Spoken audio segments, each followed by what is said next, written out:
Welcome to Peninsula Seniors Lecture Series. Sit back, get comfortable, and let's go see what they have for us today. Good morning, everyone, and welcome once more to one of our regularly scheduled Wednesday morning lecture program brought to you by the Peninsula Seniors. We're really very fortunate this morning, and obviously you've all turned out in great numbers to learn about what our speaker has to share with us, who is a local resident, an active Rotarian, formerly president of the Peninsula Rotary Club, and most important, he served on the Glomar Explorer, a really CIA vessel that was intended for a different purpose, and maybe we can learn about some of the behind-the-scenes activities that occurred aboard Glomar Explorer. So, ladies and gentlemen, please join me in welcoming Mr. John Evans.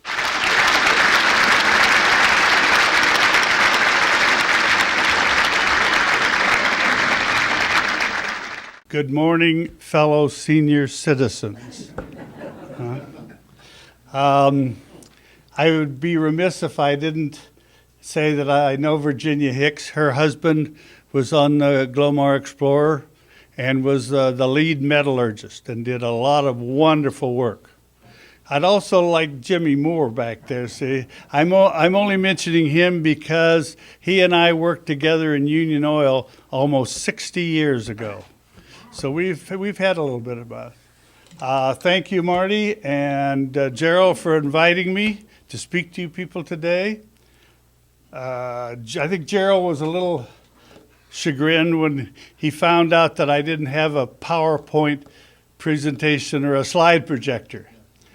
But I think of the few people that are still left from this program, their memorabilia is in here and in here.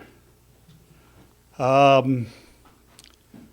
a little bit of a dichotomy. I signed a sheet of paper that said I would never divulge anything 35 years ago. And here I am talking to you today. Well, I'm not telling you anything new. Everything that I tell you has been published one way or another. And I'm speaking on the Azorian program, AZIORN,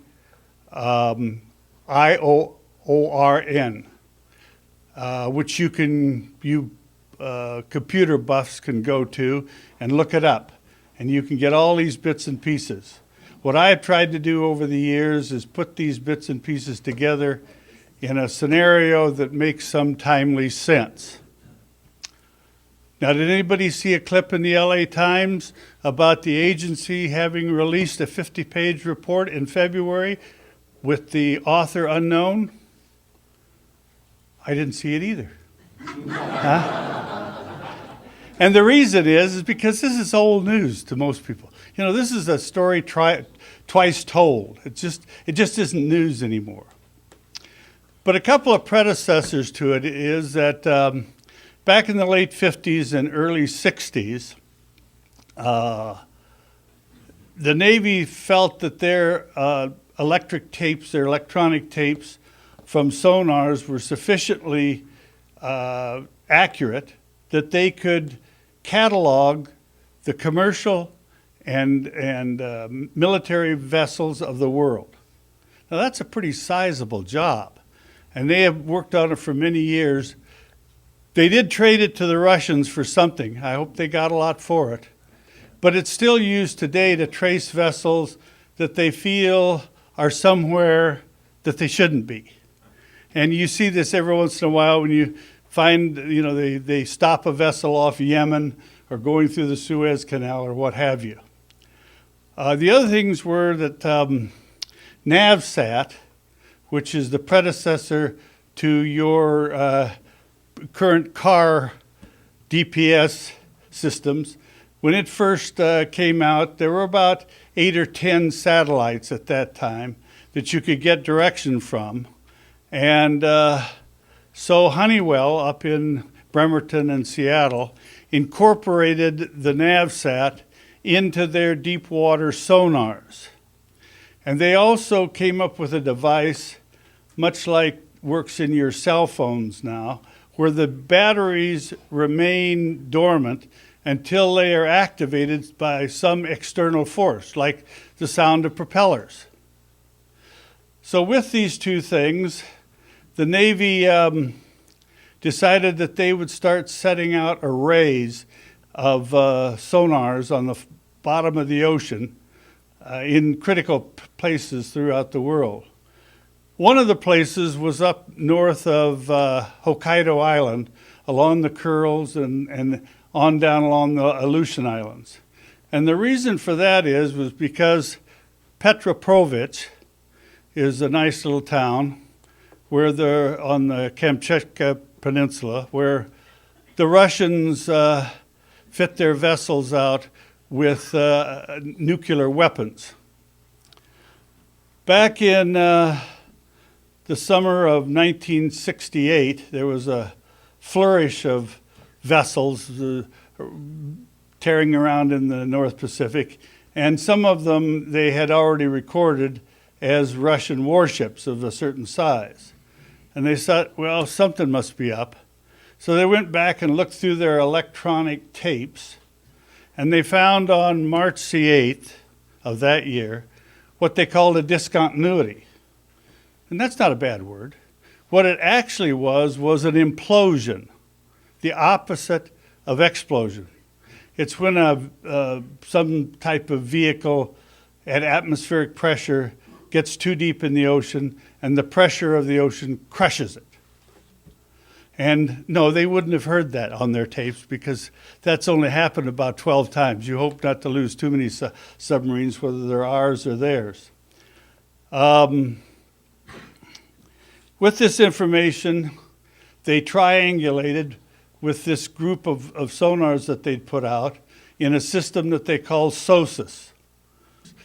But they triangulated where this implosion occurred, and they waited till the fall when things calmed down, and they sent the halibut out there. That's a submarine that you might want to look up on the internet also. I said a lot of interesting experiences, and at the time they sent it out, it had recently been reconfigured as an atomic-powered submarine called an attack submarine. I thought all submarines were attack submarines, but I think I've seen too much of the Hunt of the Red October. Huh? All right.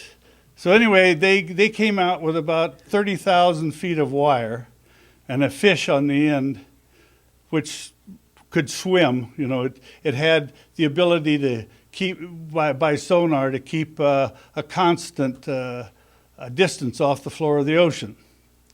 And they made about 300 passes over this area and took about 30,000 pictures.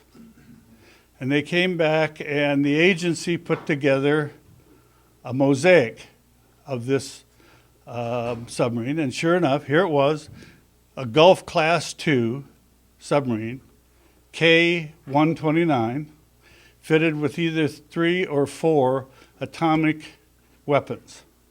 Bill Helms was head of the CIA then, and I'm sure he must have come forward with some proposals and an estimated cost.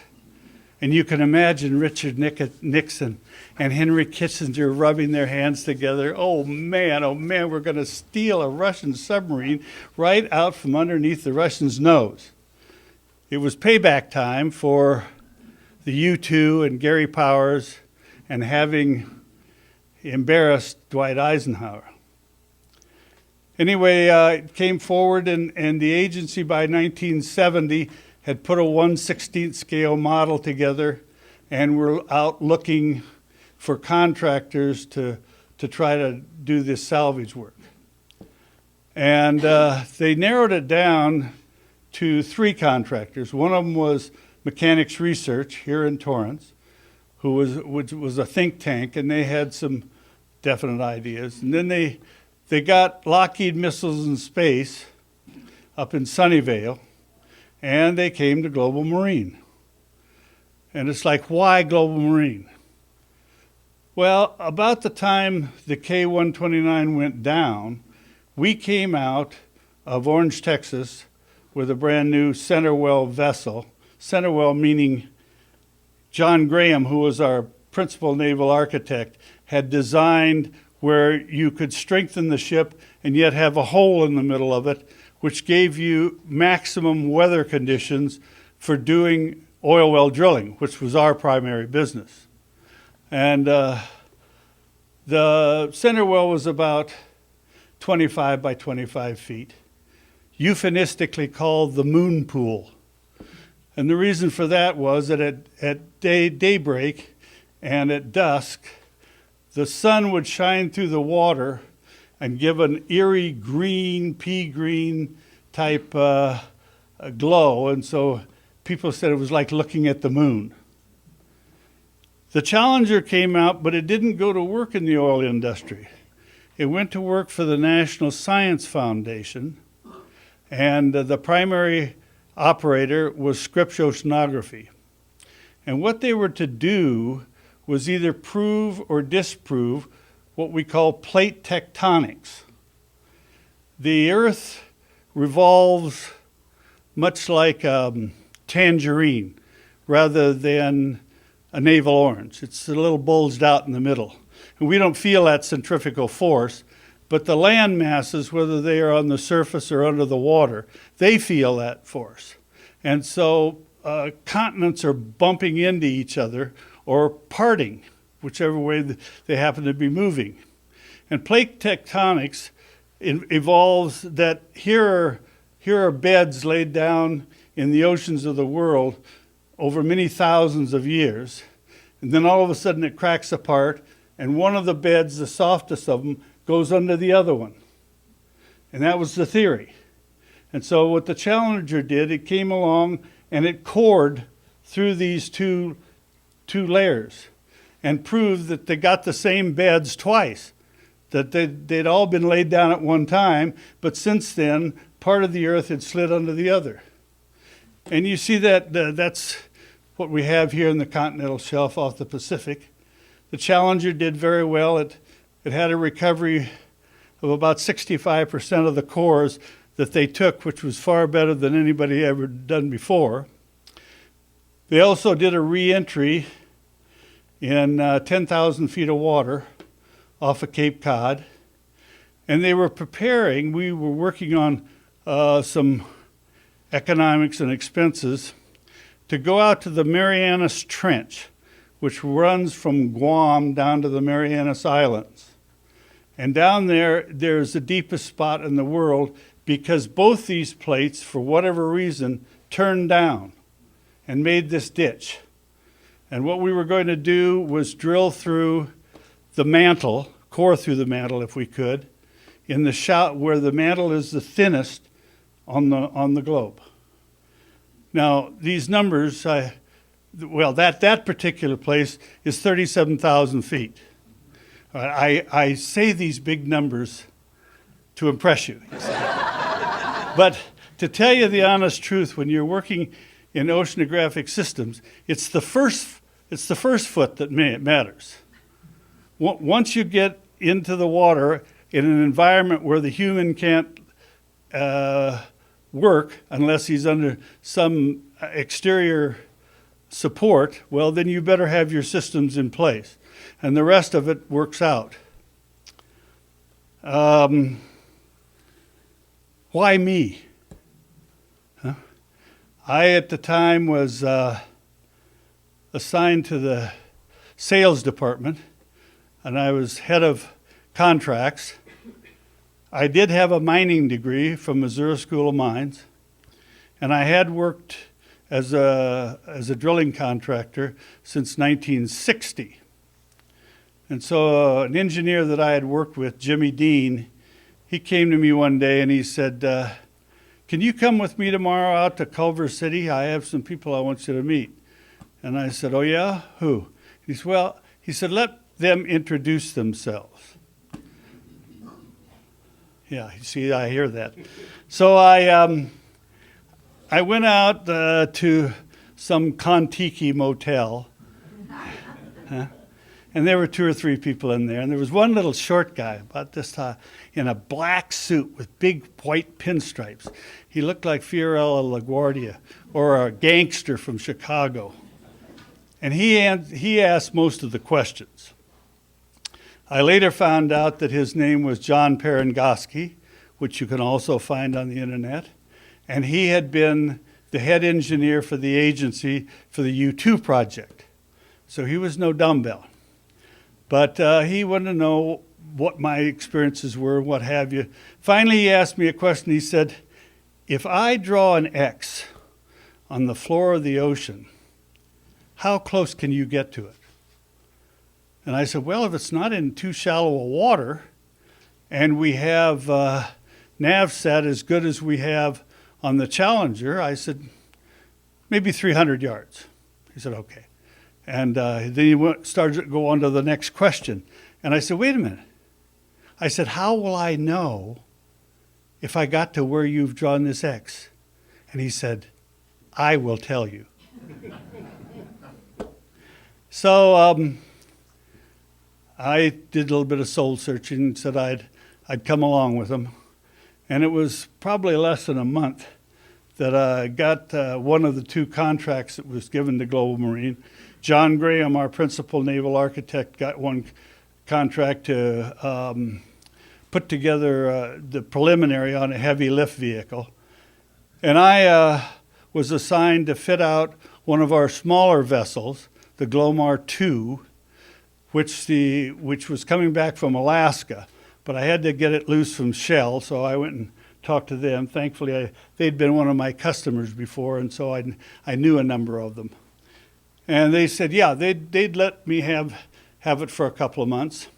So we brought it in here at Bethlehem Supply and fitted it out with 2 harbor masters, which are gigantic outboard motors that the people use to move fuel barges and things around the harbor. We fitted them in the bow because although the Glomar 2 is only about 167 feet long, it had low power, and so it wasn't too good to hold in place.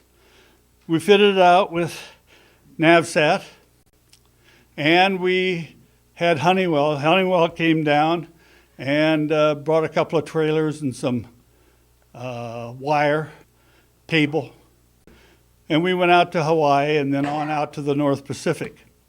Now, you never hear about that. You won't find that in the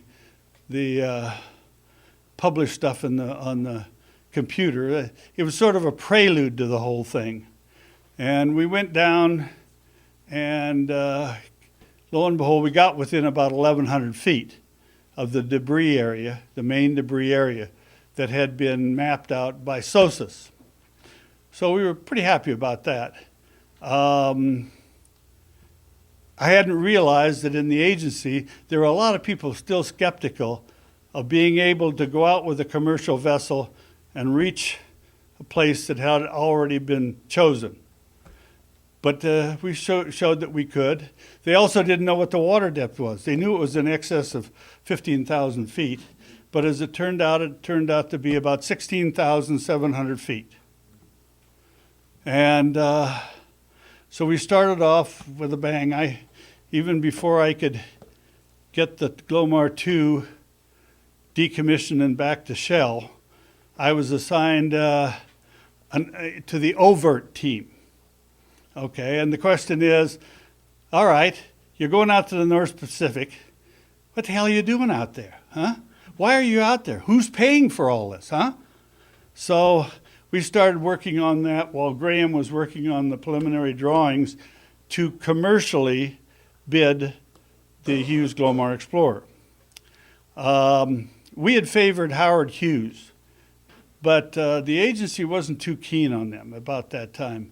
If you remember Mayu was popping off about every other week about what he was doing for the Hughes Empire and all the things he was going to do in Las Vegas.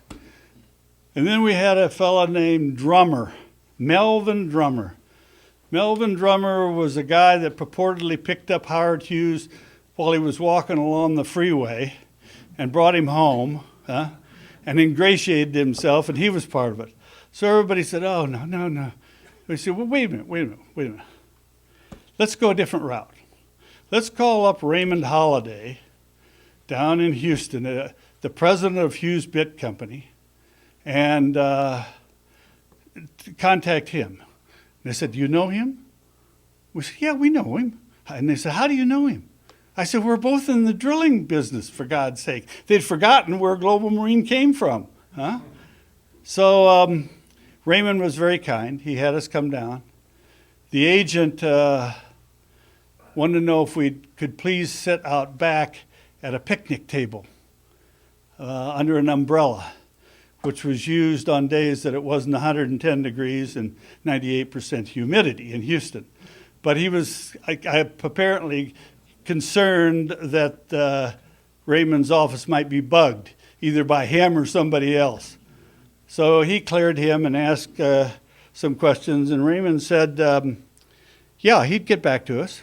And by golly, within about 10 days, we had what was a memorandum purportedly signed by Howard Hughes that said we can use his name. And we were off and running. Because before we went to the shipyard for bids, they'd say, who's paying for this? They knew damn well Global Marine wasn't paying for it. So they wanted to check the accountability and the net worth of whoever was going to build this ship. Graham put it out for bid, and Sun Shipyard in Chester, Pennsylvania was the low bidder. And so that's where the ship was going to be built. In the meantime, Lockheed Missiles and Space had been assigned a submergible barge, which was about 250 feet long, and it's called the HMB-1. Now, for whatever reason, you don't find that in the Azorian background, but if you go to the computer, HMB-1, you can read all and more than you need to about it. It was commercially bid down at National Steel in Chula Vista. And so the keel was laid in Pennsylvania in 1971, and the launch was in May of 1972. I've seen several launches, but I've never seen one quite that big. I remember the first time I walked through the wing wall of that ship. It was 619 feet long and 116 wide, and it was too wide to go through the Panama Canal. But when you walked inside there, it was like going into Merrimack Cavern. The center well on the Explorer was 200 feet long, 50 feet wide, and 50 feet tall. And the way it worked was, along with the Explorer, Sun Shipyard built two barges, which were hard tank barges. They were only about 10 feet tall, but they were about 60 feet wide and 60 feet long. And so after the ship was against the dock, they, with divers, let these two barges underneath the keel hauled them under the ship and brought them together with a gasket and then pumped out the center well. And so that whole vast space was left there. The Azorian hardware was defined. It was the mothership, it was the barge that had a sliding top on it, and a capture vehicle which would be built inside the barge without anybody knowing about it. The HMB-1 went back up to Redwood City, and that's where they built the capture vehicle. I worked with both sides of the house. The engineers, I thought, were quite brilliant. I mean, you can be thankful that you have agencies where they hire the best and try to do the best. These were grand people. On the other side of the house, I euphemistically call them the spooks. I hope that doesn't offend anybody. But the spooks are always worried about everything. Any little thing. So as the ship came around Tierra del Fuego, and up to Long Beach. We stopped to get fuel, and the day we stopped was the day that Allende was assassinated. And the agency had felt that they had been badly marred by being accused of trying to get Allende out of power. Now, whether they did or didn't, it wasn't a good day when he was assassinated, and one of their vessels was in fueling at the port, so they wanted them to get out of there right away. We came up here and docked over in Long Beach at next to the Spruce Goose, next to the Hercules. And we had been assigned to report to the Summa Corporation. They were a holding company that did mining. They looked after several things in the Hughes in the Hughes compound. They had the Hercules under their control, and they also did some things with the Medical Foundation. And Jim Lesh was the president of the Summa Corporation in Houston, Texas. And so we were to get together with him right away and make sure we were all on the same page. At that time, it's like, okay, we now have Howard Hughes, but what the heck are we doing out there? And we had proposed manganese nodules for mining. And the agency accepted that because they didn't really know too much about it.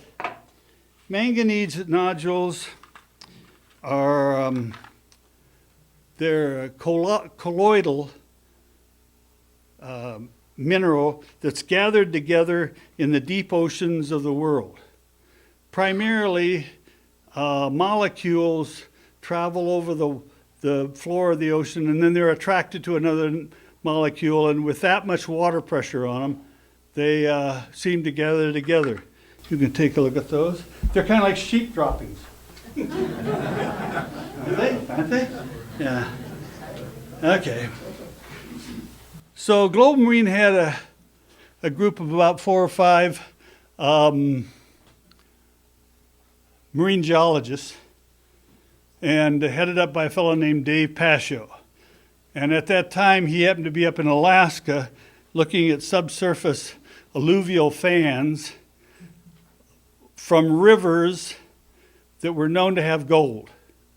So that if this gold filtered out over these alluvial fans and in some general pattern, maybe it was good enough to mine and make money at. So we called Dave and asked him to come home and got him cleared and said, look, what we want you to do, we've got a contract. We'll extend your work in the gold industry, but what we want you to do is go out to the North Pacific again, take your drop pans and your punch cores and all those things, and get us 2 bags of manganese knowledge. And he was like, how's that go? Bob, black sheep, 2 bags full. Dave thought we were nuts. He wasn't too far wrong. But one bag was to get the biggest ones we could get. And the other bag was to try to go to locations where nickel and copper had joined together on the sea floor. And so that these manganese nodules were heavy in nickel and copper, because we knew very well that somebody would probably want to analyze some of these to see whether this made any sense or not.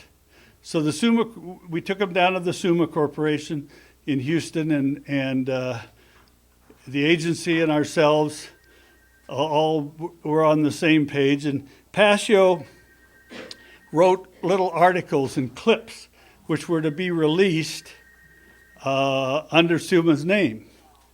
Well, as soon as they started releasing some of these in the mining journals, all hell broke loose.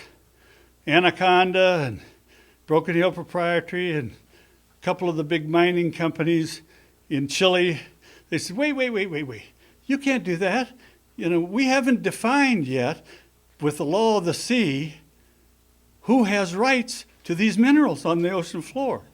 So they got lawyers, and they were starting to lobby people in the United Nations, and it was, oh my, they were really upset. But it didn't bother anybody. The law of the sea has been been milled over for 50 or 60 years now.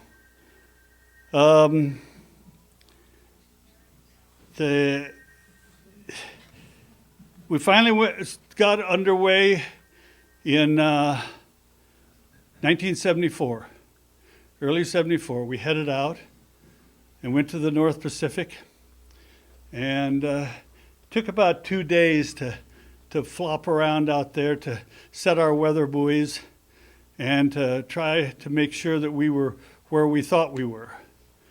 And so we lowered the capture vehicle, and our concept was you just reach down with an oversized piece of drill pipe, see, and 16,700 feet of water, and you just jerk that baby off the floor. Estimated to be 22 to 25 million pounds. So the Explorer had the capability not to cave in the middle with that gigantic center well, and it also had heavy lift capacity. I wasn't on that leg.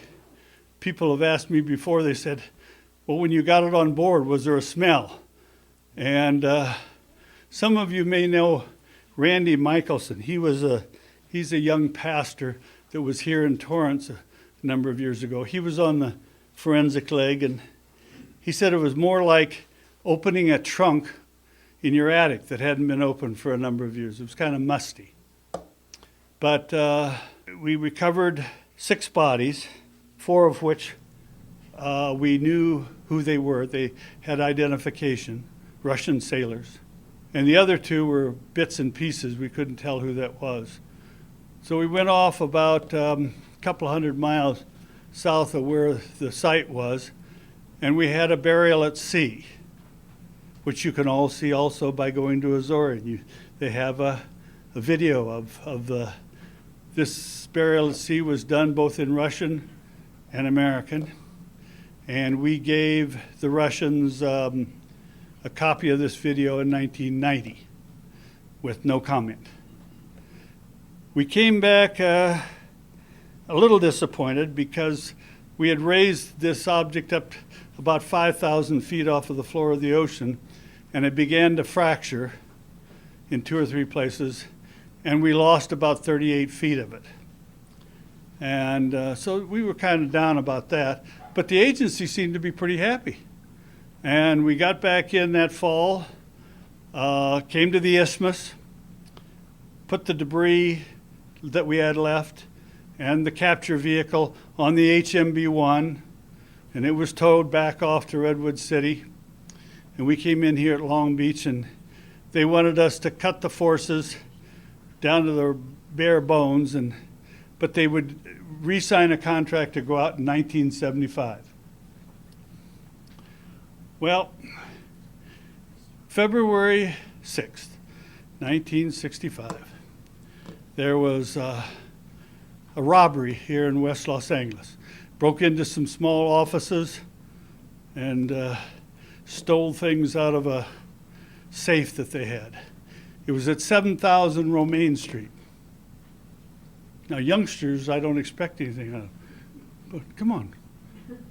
Nobody knows what 7,000 Romaine Street is? Hughes, Huh? Hughes' office. That's right. That's where Jean Harlow and Gene Simmons and what was her name? Huh? Oh yeah. Well, that was where Hughes had his movie studio, and the Suma Corporation was using it as an office here in the West Coast. So the LA Times sent out a young woman, Harriet Philippi. And she went out and she looked at it, and when they had a monthly staff meeting, Jack Anderson asked her, said, well, what's the deal? And she said, wasn't much. There was nothing left. They had taken everything out of the safe except 2 briefcases, and they were empty. But she said the people that were investigating this robbery acted more like FBI and CIA agents than they did LA city detectives.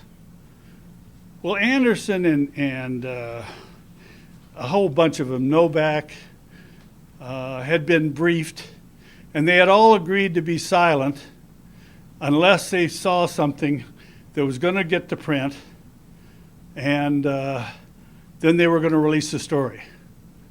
So the New York Times had headlines, Russian submarine captured.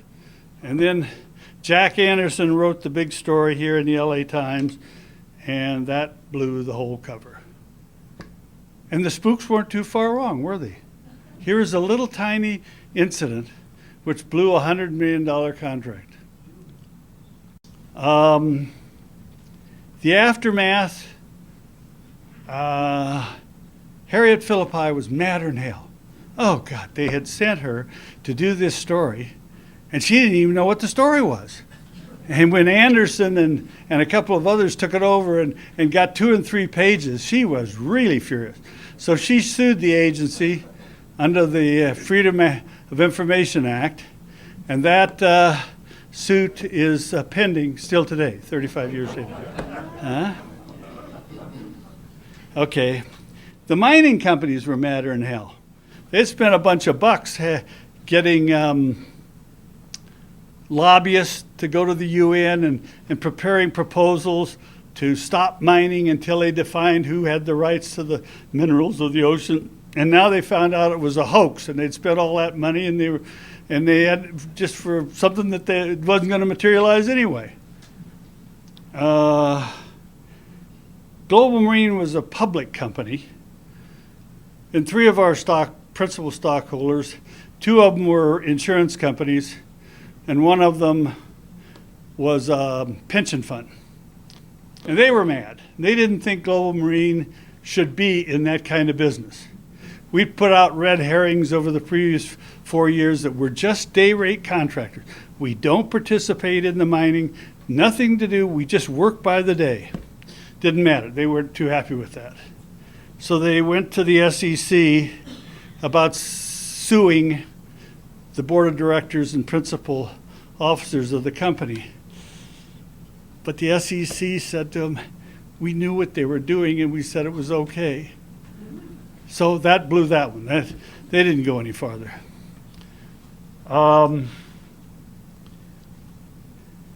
They did write us a terse letter, which we all thought was kind of humorous. It said, henceforth, you shall not put out memorandums or letters or envelopes that have the word Hughes on it. You must delete the word Hughes from all your correspondence.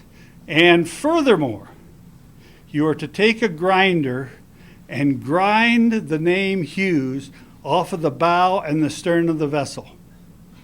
And henceforth, the vessel will be called the Glomar Explorer. The last one didn't occur for a couple of months, but in a plea bargain, the night watchman who had been tied up at 7000 Romaine Street, he admitted that he was part of the team that robbed him. And that he was frightened, so he took all the papers that were in the safe and tore them up in little pieces and flushed them down the toilet. And that's all she wrote. The Explorer, we went out for about 6 months trying to get governmental or foreign people or commercial people to see if they couldn't use the Explorer as a platform. They weren't going to use the heavy lift capacity unless there was enough emotion in the Navy to maybe go down and try to get the Thresher. But the heavy lift capacity was way out of anybody's reach. But we couldn't get any takers. And so the Explorer was hauled up to Sassoon Bay up at Pittsburgh, painted that ghastly gray, and sat there for 25 years. Now, there's a company called Cascade General, which is a holding company. I'm not sure what all they do. They do have a small shipyard up in Portland, So they brought the Explorer in there and took off all the heavy lift capacity, and then went around to the Gulf of Mexico with what you might consider a standard derrick and standard center well and most of the things that you have on most of the drilling vessels out in the Gulf. And we were out there about twice as far as BP's rig. They worked there for 3 or 4 years doing exploration, and then they left and went over to Indonesia. And the vessel is over in Indonesia now. The HMB-1 went back, and Lockheed had a contract for what they call the Sea Shadow. It was to be a vessel designed that didn't leave that characteristic V as it went through the water. And so they had that for a couple, 3 years. You go to the HMB-1, you can see the vehicle. But then the HMB-1 got towed back up to Sassoon Bay, and as far as I know, it's sitting there today. That's all she wrote. Question?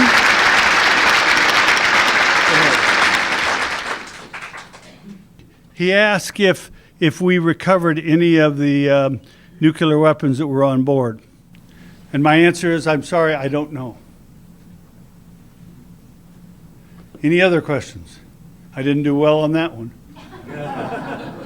How about a communication book that the Russians used to communicate to itself? Tell me. Typically, when you have subs out in the field, you have to communicate with them, and it's usually in code. Well, typically, most submarines, ours and theirs, have tenders, and they crisscross back and forth, and they agree that they will meet at a certain point at a certain time. And the tender has technicians on board and spare parts and what have you.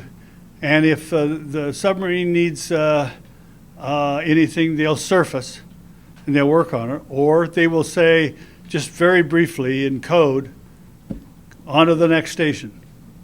He wanted to know if I investigated the Thresher.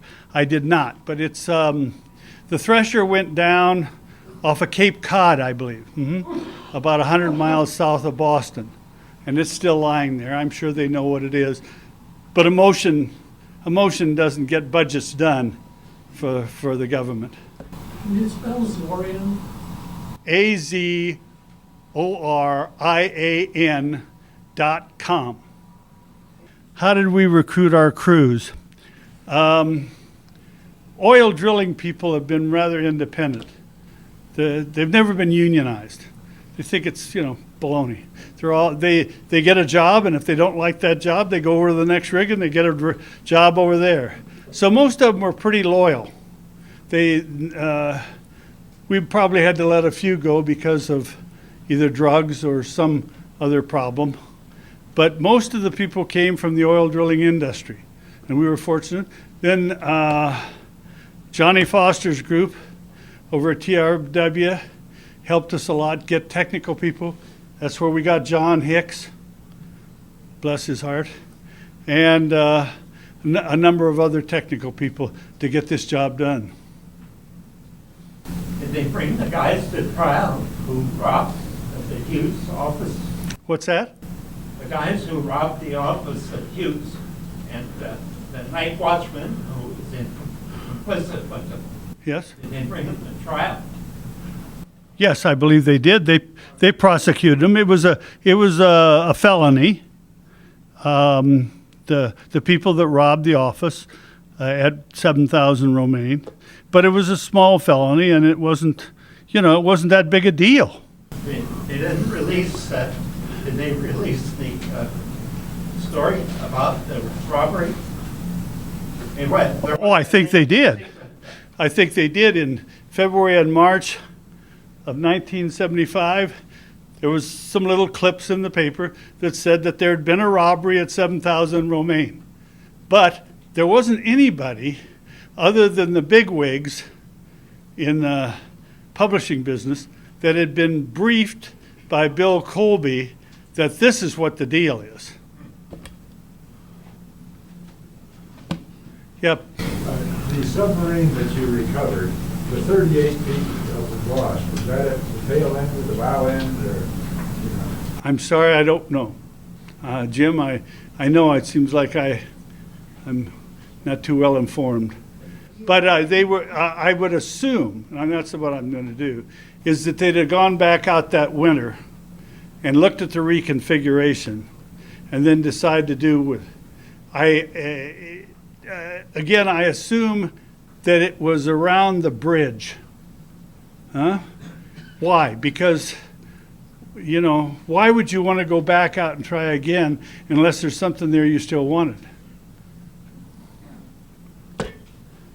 All right, thank you all very much for having me. Appreciate it.